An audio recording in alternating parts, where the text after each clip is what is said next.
그 얘기는 미국이 결국 정치 군사적으로나 경제적으로나 모든 라이벌을 결국은 뭐 할 것이다? 제압할 거라는 거죠. 그러니까 우리가 이것을 조금 이해하고 나서 지금 세계가 지금 돌아가는 것을 보면 좀 납득이 하는 거예요. 납득이 하는 거예요. 왜 우크라이나 사태가 발생했는가? 왜 우크라이나 사태가 발생했는가? 왜냐하면 이 지금 미국이 노리고 있는 것은 러시아가 아니에요. 러시아는 이미 어느 정도 조정이 가능합니다. 지금 러시아 입장에서는 야, 왜 자꾸 나가지고 그래? 나 건드려봐도 소용없죠. 왜 나한테 그래? 이러고 있을 거예요 지금. 미국이 지금 쫓고 있는 것은 뭐예요? 바로 중국입니다. 인용하는 뉴스 매체죠. 미국의 소리. 여기서 보면 중국의 경제가 2030년 전에 미국의 경제력 GDP를 능가할 것이라는 예측은 파대에 있었습니다. 뭐 한국에서도 뉴스가 많이 나왔고 뭐 보수 진영이든 진보 진영이든 상관없이 그리고 유럽 모든 세계가 중국의 경제가 조만간에 미국을 초월할 것이다. 그리고 그 시점 언제로 봤는가? 2030년으로 보고 있었습니다. 이 다시 한번 세계은행이죠. 보고서를 보시면 이 파란색이 다시 미국입니다.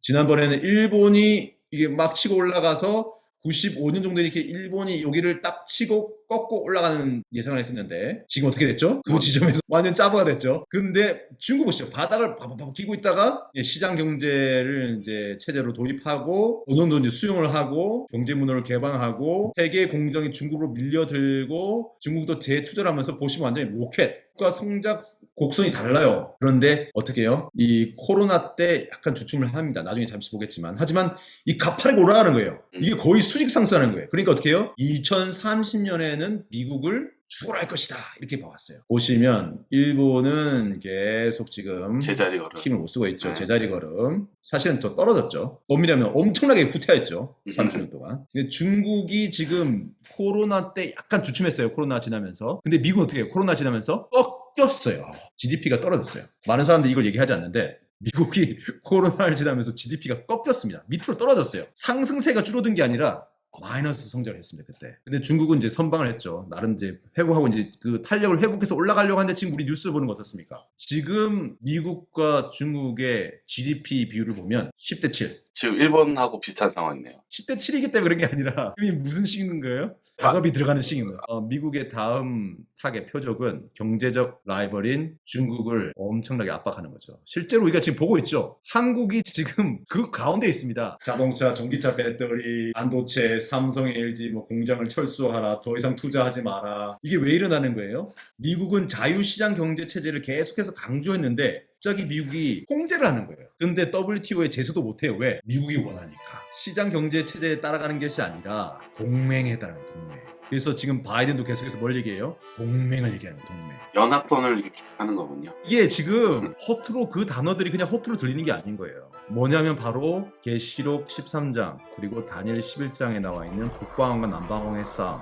그리고 첫째 짐승과 둘째 짐승이 연합해서 지금 남방왕을 압박하고 있는 거예요. 그래서 중국이 세계 경제, 군사, 정치, 패권으로 성장하기 위해서 1대1로 정책이라든지 네. 아프리카, 남미에 엄청난 차관을 제공하고 서방에 공장을 유치하고 투자를 하고 기업들을 사들이고 뭐 엄청나게 문호발식 확장을 하고 있는데 그것에 대해서 어떻게 해요? 미국이 지금 문호발을 자르기 시작한 거예요. 이제 더 이상 안 되겠다. 이코노미스트에서 작년 9월 6일 신문이죠. 제가 이때 보시면 차이나의 경제가 미국 경제를 추월할 수 있을까? 뭐 이런 제목이거든요. 근데 여기서 보면 이제 대부분 다 그런 식으로 얘기를 하지만 사실은 지금은 이제 생각이 바뀌고 있다 이런 얘기를 시작해요. 이제 그 월스트리트 저널에서도 보면 뭐라고 돼 있냐면 이게 이제 대담하게 얘기를 시작하는 거예요. 차이나 이코노미는 미국의 경제를 넘어설 수 없다. 에서도 보시면 월뱅크 이런 자료를 인용하면서 무슨 얘기를 하냐면 중국의 성장은 마치 일본이나 러시아가 미국을 따라잡겠다고 예상했던 것과 같다는 거예요. 많은 사람들이 일본과 러시아가 미국을 추월할 것이다 이렇게 얘기했는데 어떻게 됐어요? 지금 와서 보면 다 웃긴 얘기가 됐다 이거죠. 웃음거리가 됐다는 거예요. Treasury Secretary, 이게 로렌스죠. 이 사람이 하는 말이 뭐냐면 비슷한 게 일어날 거야 이렇게 얘기한 거예요. 이것이 무엇을 얘기하는가? 지금 미국이 최근에 일어나고 있는 러시아와 우크라이나 사태 그리고 중국과의 지금 긴장을 높여가고 있죠. 그러면서 바이든이 갑자기 뭐예요? 핵전쟁이라든지 아마겟돈이라는 말을 썼어요. 뉴욕타임즈 같은 경우는 바이든이 지금 이제 아마겟돈 상징적으로 뭘 얘기하냐면 핵전쟁을 얘기하는 거거든요. 이게 가장 강력한 표현이었어요 지금.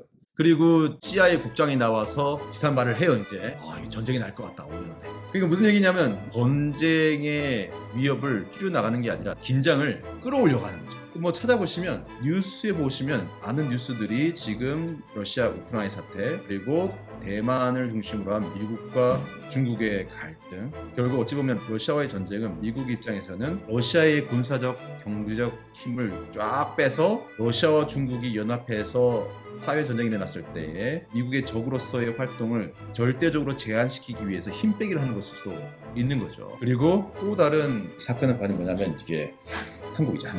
한반도가 어찌 보면 지금 우크라이나 그리고 타이완과 함께 이 북방어과 남방어의 힘겨루기가 이루어지는 주요 전쟁터인 거예요. 사실은 한국 전쟁도 이 대한민국을 남침했죠. 우리가 이것을 단순히 한국과 북한의 싸움이 아니라 엄밀히 얘기하면 북방과 남방의 싸움의 연장선상에서도 이것을 우리가 볼 수가 있는 것입니다. 그리고 실제로도 이 주요 뉴스들은 김정은이 푸틴과 시진핑의 베스트 프렌드다. 그리고 계속해서 한국은 또 어떻게 해요? 지금 엄청나게 무기를 찍어서 폴란드라든지 미국의 동맹국들에게 팔고 있죠. 지금 이런 사건을 볼 때 한국이 성경의 예언 다니엘 11장에서 마지막 남방과 북방의 싸움, 그 싸움의 한 부분으로 움직여가고 있는 거예요.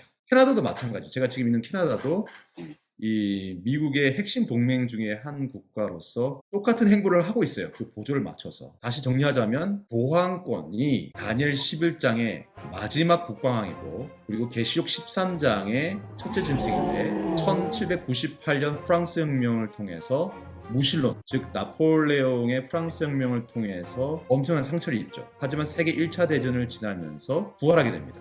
아니 그러니까 회복이 됐죠. 상처가. 그리고 미국은 세계 2차, 1, 2차 대전을 지나면서 세계 패권 국가로서 다니엘 11장의 북방왕의 병고와 마병과 많은 배의 역할을 할 뿐만 아니라 계시록 13장에 나와 있는 둘째 짐승으로서 매매하는 경제적인 힘과 우상에게 경배를 하게 하는 국제적 입법 체제, 세계 경찰, 군사 국가로서의 역할을 하게 되는 거죠. 이게 왜 중요하냐? 다니엘 11장에 나와 있는 북방왕과 남방왕의 싸움을 통해서 이 마지막 패권 국가 하나의 힘으로 지금 만들어 나가는 과정인 겁니다. 계시록 13장에 있는 세계적인 경배 시스템 그리고 경제 그리고 입법 시스템이 만들어지기 위해서는 단 하나의 패권 힘이 세속적인 힘이 필요한데 그 힘이 만들어져 가는 과정을 다니엘서 11장 우리에게 보여주고 있는 거예요. 그리고 우리는 그 과정을 계시록 13장과 함께 맞춰서 볼 때에 지금 마지막 남방왕 공산주의가 제압되어 나가는 과정을 지금 우리가 보고 있는 거예요. 이게 중요한 게 뭐냐면 세계 1, 2차 대전 1798년과 1844년 이후에 일어난 역사에서 지금 우리가 이걸 보고 있는 거예요. 그 북방왕이 머리에 입었던 상처가 낫지 않았다면 큰 경고 메시지가 아니에요. 근데 세계 1차 대전을 지나면서 상처가 났고 둘째 짐승인 미국이 세계 최강대국으로 힘을 얻어서 미국과 교환권이 힘을 합쳐서 남방왕을 압박하고 한번 큰 남방왕 중 하나를 무너뜨렸다가 다시 중국을 중심으로 한 남방왕 세력들이 연합해서 막 올라오잖아요. 근데 지금 어떻게 해요? 그러니까 이게 다시 더 연합을 강화해가면서 어떻게 해요? 지금 압박해서 지금 다시 내려누르고 있는 거예요. 지금 그게 바로 뭐냐? 다니엘 11장 40절 내용입니다. 북방왕이 병거와 마병과 많은 배로 회리 바람처럼 그에게로 마주와서 그 여러 나라에 들어가며 물이 넘친같이 지나갈 것이요. 이 병거와 마병과 많은 배, 군사력이죠. 어찌 보면 탱크와 장갑차와 항공모함과 전투기들과 회오리 바람처럼 그에게로 마주와서 남방왕에 마주와서 여기서 보면 한 나라가 아니에요. 여러 나라입니다. 여러 나라. 그러니까 남방왕의 여러 나라들이 북방왕에 연합되어 있는 병과 마병과 많은 배들이 회오리 바람처럼 그 남방왕 나라들을 지나갈 거라는 거예요. 물이 넘침같이. 이게 뭐냐? 사실 전쟁이죠. 전쟁. 그래서 예수님께서 전쟁의 소문과 실제로 전쟁이 많을 거라고 했거든요. 사실 이 내용은 사실 뭐 썩 긍정적인 기쁜 내용은 아닙니다. 가슴 아픈 얘기죠. 근데 사실은 남방왕과 북방왕에 전쟁이 있었어요. 세계 1, 2차 대전 이후에 대표적인 게 한국 전쟁이죠. 공상직령과 미국을 중심으로 한 연합군의 전쟁이 있었고 그리고 베트남 전쟁이 있었어요. 근데 누가 승자였죠? 베트남 전쟁 같은 경우는 미국이 졌어요. 네. 미국이 진 적이 없는데 처음으로 졌습니다. 그리고 한국 전쟁 같은 경우는 휴전이에요. 그러니까 이게 아이러니하게도 사실 지금 보면 북방왕과 남방왕이 싸우는데 아직까지는 북방왕이 이기질 못했어요. 전쟁을 해서 이기질 못했어요. 근데 결국 무슨 일이 일어날 것이다? 전쟁을 제가 이게 지금 굉장히 조심해야 됩니다. 사실 이 표현은 전쟁이거든요. 제가 뭐 거짓말 하면 안 되니까. 저는 바라진 않고 다만 이제 최소한의 어떤 전쟁으로 결국은 어떻게 될 것인가? 미국을 중심으로 한 군사 경제적 동맹이 남방왕의 나라들을 제압할 거라는 것입니다. 물론 계속해서 지금 베트남 전쟁, 한국 전쟁, 지금 우크라이나 전쟁도 지금 상당히 이게 어렵죠. 얼마나 많은 피들이 지금 흘려지고 있습니까? 근데 어쨌든 계속 역사가 진행될 것이고 그 결론은 우리가 알고 있습니다. 그리고 결국엔 어떻게 해요? 북방왕이 미국의 군사력, 경제력을 힘입어서 세계 패권을 장악해 나가면서 북방왕이 영화로운 땅에 들어갈 것이라는 것입니다.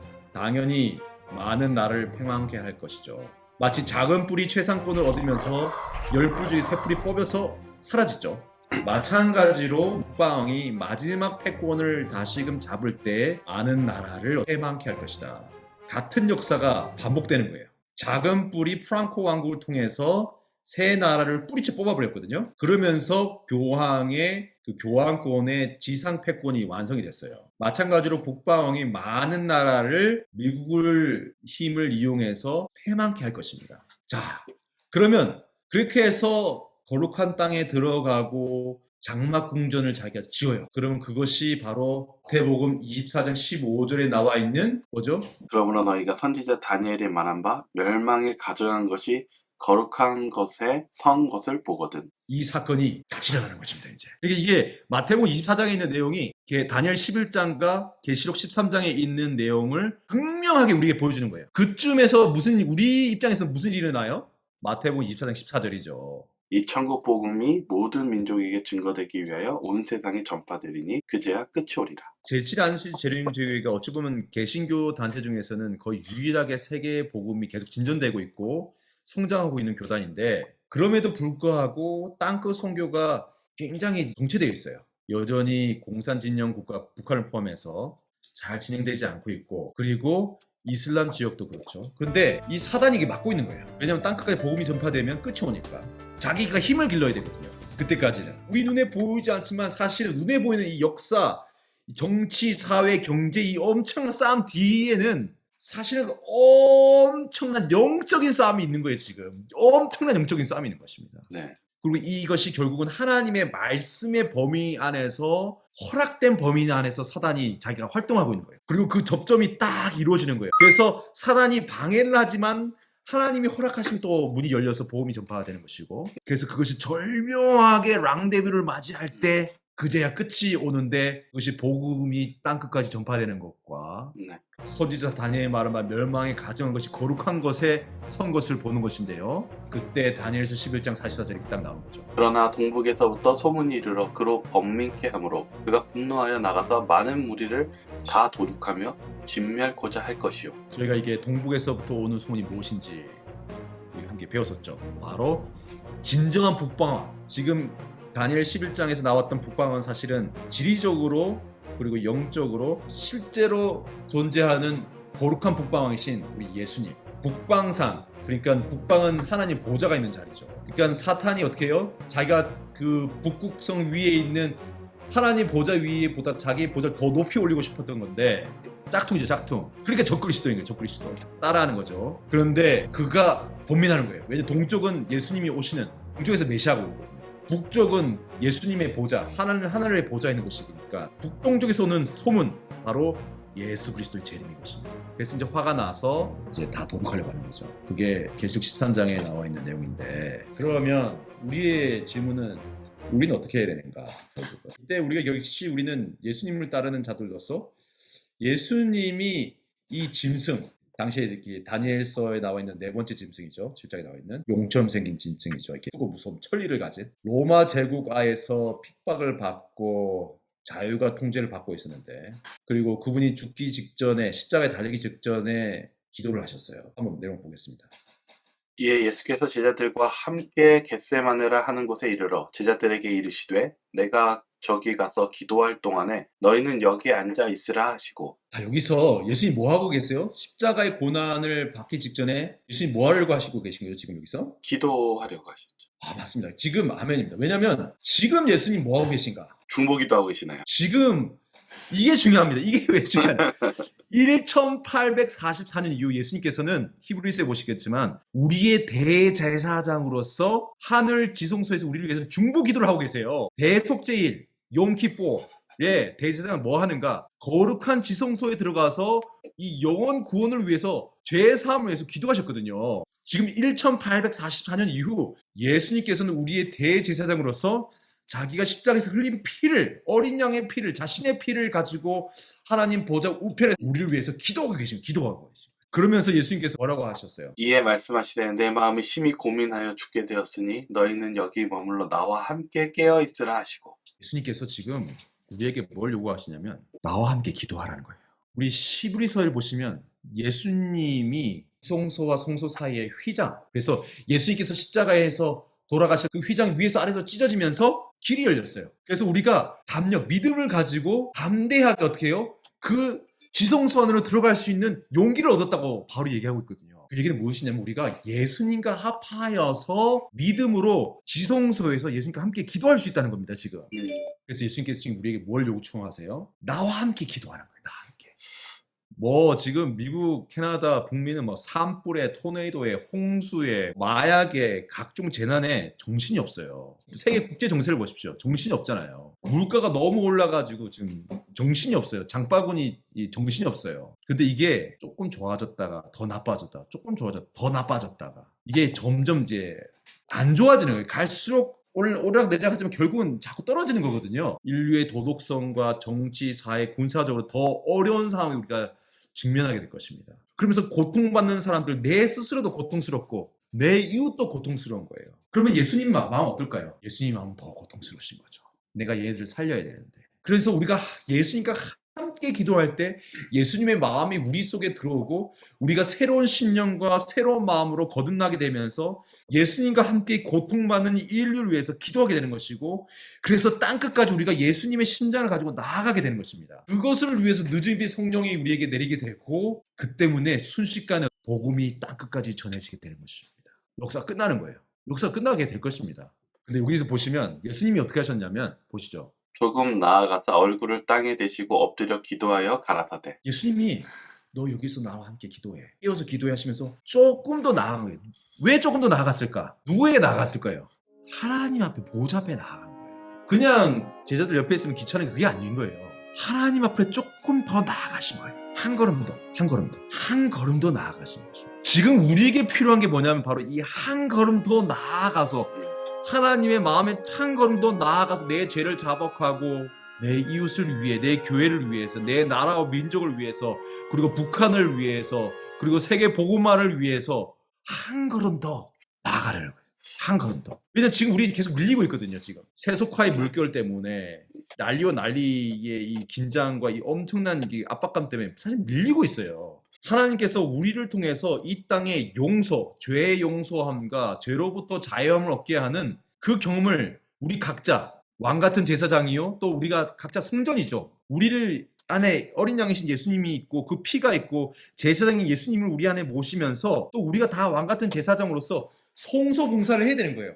또 동시에 우리가 예수님과 함께 지성소에서 함께 기도함으로써 이 성소 봉사에 완전한 연합을 이루어서 우리가 나아가야 되는데, 지금 우리에게 필요한 건 10걸음 더 나가는 게 아니라 예수님과 함께 어떻게 해요? 한 걸음 더 앞으로 전진하는 이 역사가 필요한 것입니다. 예수님께서 그렇게 해서 뭐라고 기도하신 거예요? 내 아버지여, 만일 할만하시거든 이 잔을 내게서 지나가게 하옵소서. 그러나 나의 원대로 마옵시고 아버지의 원대로 하옵소서 하시고. 저부터도 이렇게 사실 부끄러운 상태지만 정말 내가 원하는 게 뭘까? 땅끝까지 복음 전파돼서 예수님 빨리 오시길 원할까? 지난 이 2주 동안 침례식이 있었어요. 그래서 네. 미들스 교회에서는 글래디스가 침례를 받고, 뭐 그전에는 이제 번슬레이크에서는 우리 브래드가 침례를 받고, 지난주는 칼리나 아일라가 헤이즈턴 교회에서 이렇게 세 교회가 다 침례식이 있었거든요 최근에. 동시에 침례를 결심했던 몇 년 동안 성경 공부하고 방문하고 교제를 나눴던 형제분들이 침례 직전에 어떻게 해요? 뒷걸음질 치는 거예요. 제가 너무 마음이 아팠습니다. 근데 그 이유들이 본인들이 주저하고 이게 영적인 싸움이죠. 한 걸음 더 나가야 되는데 그렇지 못하고 교회도 열심히 나오시고 침례도 안 받으시면 12금도 내시고 성경도 열심히 하시고 하나님도 사랑한다고 고백하고 교리에 대해서 다 동의를 하세요. 그런데 어떤 분들은 어떤 교원분이 아직 준비가 안 된 것 같은데 그 한마디를 어떻게 해요? 상신에 대해서 나는 아직 준비가 안 됐어. 나는 아직 침례. 또 어떤 분은 또 조건을 따지는 거예요. 조건. 내가 지금 이게 안 되면 침례 안 받을래. 그러니까 이게 보면서 어떻게 해요? 온 이곳저곳에서 내부적으로 바깥에서 가족들이 전해서 너 침례 받으면 안 돼. 너 대체 안시 재림 교인이 될 생각하지 마. 너는 이게 그러니까 어떻게 해요? 갑자기 전쟁터에서 이렇게 다 날아가는 거예요. 그래서 보면서 제가 며칠 잠을 못 잤습니다. 그러면서 기도를 하면서 내가 제가 가로막고 있는 것이 아닌가. 내가 지금 뭐 하고 있는 것인가. 하나님께서 하실 텐데 성과주의. 저는 이제 침례를 쉽게 해주는 편이 아니거든요. 상당히 길게 성경 공부를 하고 이렇게 기도하는 거예요. 내 뜻대로 되게 마옵시고. 아버지 이게 제가 침례자 숫자가 아니라 이 영혼이 예수님을 개인의 구주로 받아들이고 하나님께 자기를 바치게 하옵소서. 제 눈에 있는 꺼풀을 벗겨주시옵소서. 하지만 이분들이 정작 어떻게 해요? 침례식장에 나타나지 않고 억장이 무너지는. 물론 침례 받으신 분도 계세요. 그때 제가 나의 원대로 마옵시고 아버지 원대로 하옵소서. 물론 이 북미에서 이렇게 침례자가 안 나오죠. 이제는 잘 안 나와요. 네. 그럼에도 불구하고 하나님께서 계속해서 침례자를 허락하시거든요. 네. 그리고 이번에 그 침례식을 보면서 또 침례식 끝나고 어떤 분은 제가 고민하고 있고 하는데 침례복을 책 챙기는데 한 2년 동안 성경 공부하고 교회에 오셨던 우리 이 원주민, 이 인디언 원주민 추장의 따님이 제가 참 침례복을 챙겨가는 걸 보면서 저는 침례 받으면 안 돼요. 왜 저한테는 침례 받으라고 얘기하지 않으세요? 딱 그렇게 얘기하시는 거예요. 그분이 2년 동안 성경 공부를 하셨거든요. 왜 저한테는?